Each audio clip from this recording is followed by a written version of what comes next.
What is up, YouTube? We are back with another YouTube video yet again. If you clicked on this video, you're probably struggling to find a good workout split, or you're just trying to learn more information about the gym. And I'm going to tell you exactly what I personally do to get the results that I have right now, because I was always wondering, what was the best split? What would get me the most results? Right? And it wasn't until I constantly tested, tried over and over and over again till I got the results that I have right now, right?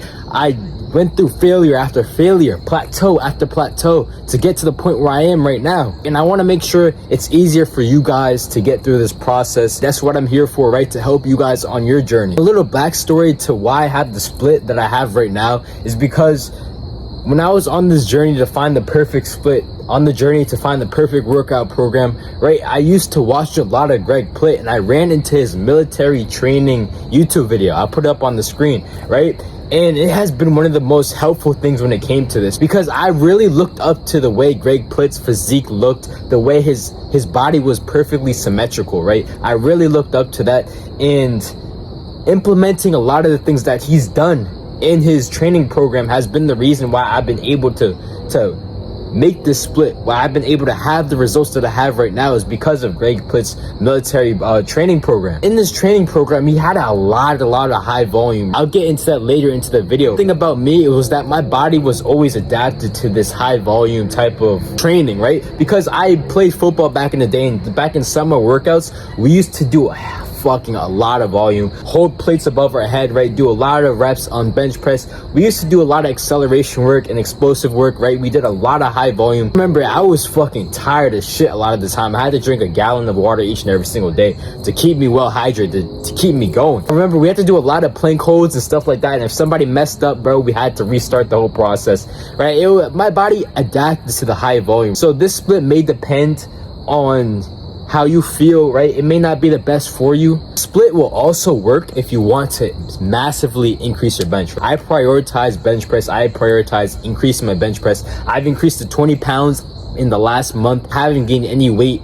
I've been 140 pounds and my bench is 295 pounds. I haven't put on any weight. I've been stayed at 140 and my bench has increased 20 pounds. This shit, it works, right? If you want to increase your bench, so I'll incorporate that. But if you don't want to, skip out on the bench press part. Another thing that I'm going to incorporate into this is drop sets, right? Drop sets are so fucking good because it's like the cheat code to pushing past failure. When you do a drop set, when your fucking arms are tired, bro, you want to give up, and then you grab the 20s, right? You do an extra set till failure. It's like you're pushing past your limits. You're pushing beyond that failure. It just builds that dog mentality inside of you, right? It's more than just doing a drop set, right? It builds your mindset up here, right? That's why I always preach about doing drop sets. That's why I always preach about doing high volume, because it fucking builds you into the man that you need to become. Not leaving any fucking reps in the tank when you leave the gym. Leaving all your fucking hard work and effort into the gym. The split that has given me the most results is on Monday. I have chest. Tuesday I have legs, right?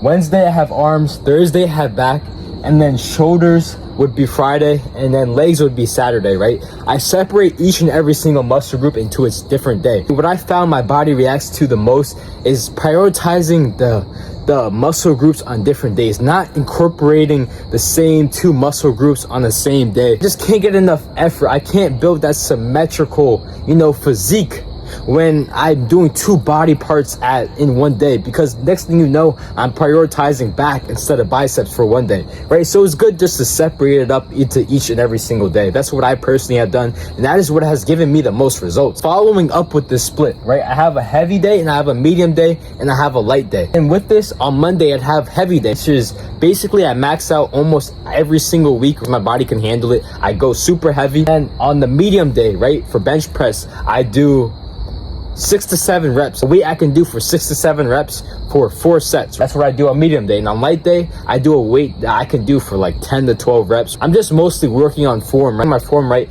Getting it ready for the next week and making sure my muscles have time to recover, because you can't be benching heavy each and every single day. It's just not going to work like that. You're not going to get the results that you want to get. Probably going to injure yourself. You're probably going to strain your muscles. So just stick to heavy, medium, and light day. This has given me the most results when it came to bench. This is why I've been able to increase 20 pounds on my bench in a singular month. And I talked about this earlier, high volume. I do a lot of fucking high volume, right? I always watch David Goggins. I always watch Greg Plitt, And I wanted to incorporate that killer mindset into my training, right? I didn't just want the body. I wanted the mindset that came with it. I wanted the disciplined version of myself that relentlessly pursues anything in life. And this started with the gym, right? It started with having high volume, because when you do high volume, when you start training to failure, you start to develop that fucking mindset. It's hard to explain, but you need to try it out for yourself. When you're pushing your muscle past failure, you're not just going for fucking 7 to 8 reps. You're not counting the fucking reps. Do a weight that you can do for 12 to 15 reps, but don't fucking count the reps, bro. Just build that dog mentality to just keep fucking going, regardless if it hurts, right? Just keep fucking pushing. Do not cut yourself short. That's why I don't like the people who train for 3 to 6 reps, who train to 10 to 12 reps. They count their reps and leave a lot of energy in the gas tank. I don't like that shit, bro. I train to fucking failure each and every single time, bro. And it has built me to the man that I am today. It has built my physique to the physique that it is today, right? I love doing it, and it makes me want to show up to the gym, right? It makes me fucking love this shit, because I know each and every single day that I show up, that another person's not showing up, that I'm putting in my full effort, that I am getting better. Right? I'm just 1% closer to my dreams. I'm 1% closer to the person that I need to become. Another thing with high volume is that this shit is the key to muscle definition. If you want muscle definition, train high volume. Lean, defined muscle, right? You're not going to lift the heaviest weight. Go to 12 to 15 reps. Do high volume. Train to failure.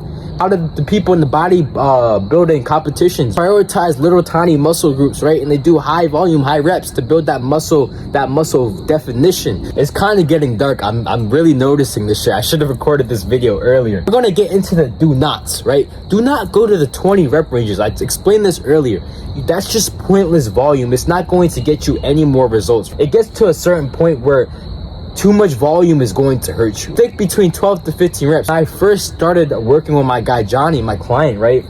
And I asked him about his workouts. He said he was training to failure, right? But he was in the 20 rep ranges. And then I realized he wasn't as experienced as me, right? So I needed to fix that. And he's been seeing way more results than he did before, because when you go into the high rep ranges, 20 rep ranges, bro, you're just doing pointless volume. It's not going to get you any bigger, any stronger. You're going to have to switch splits, but just know you shouldn't be switching this shit every single week. You have to give it time. You have to give it consistency. The thing you need to know about life is that basically everything works, right? Everything fucking works, but you just have to stay consistent enough for it to work, right? A lot of the reason why people say stuff don't work is because they're not consistent enough. They try it for a week or two and then they give up because they don't have the result. You need to stay consistent. You need to stay loyal to it, right? The reason why I've been able to develop the split is because I tried Greg Put split for a month, and then based on the results that I got from that, I changed it up to my body's liking, what my body reacted to, what it didn't react to. I changed it up after a month or so, right? And then it got me to the results that I have right now. I found the perfect split for me. But that's because I've stayed consistent. I stayed true to the first split, and then I gradually started implementing new things to it. The gym is a fucking learning process, right? Don't overcomplicate it, right? Just show up each and every single day, and you'll start learning as you go, because the person who has the information, right, the person who watches all the YouTube videos about the gym but doesn't show up to the gym is not going to get the fucking results. But the person who shows up to the gym, regardless if they don't know what they're doing or not, they're going to get the results because they showed up, right? Showing up matters more than knowing all the information. The last point that I have is thinking you fucking know everything. Bro, if you think you know everything in the gym, you need to rethink your life, bro. There is always new stuff to learn. Even me, I'm always trying to learn new information, right? It's never enough, right? The reason why I was going through all my gym plateaus, the reason why I was stuck where I was stuck at 225, right? I couldn't gain any muscle. It's because I wasn't learning new information. I thought I knew everything. But once I started opening up my mind, I started learning more about the gym, bro, my fucking progress just skyrocketed. I started learning new things about the gym. I started learning what works, what doesn't work, right? Just keep fucking learning, right? That's why you have me, right? So I can teach you new information, so I can get you from point A to point B faster. And I'm doing this with my client, so you don't have to go through all this struggle, right? So what I'm here for, I'm here for you guys, right? I'm here to give you information. I'm here to help you guys. That's really the end of this video. Hope you guys enjoyed it. And if you really enjoyed this video, you took something out of this, you can book a free one-on-one call with me, my YouTube description, to see if you're a good fit for my coaching, right? I'm letting you know right now, my coaching is expensive, bro. If you're not willing to invest in your health, invest in changing your life, right? Don't click on the fucking link. I'm here to change your fucking life. It's going to come at a cost. Nothing is going to come free in this world.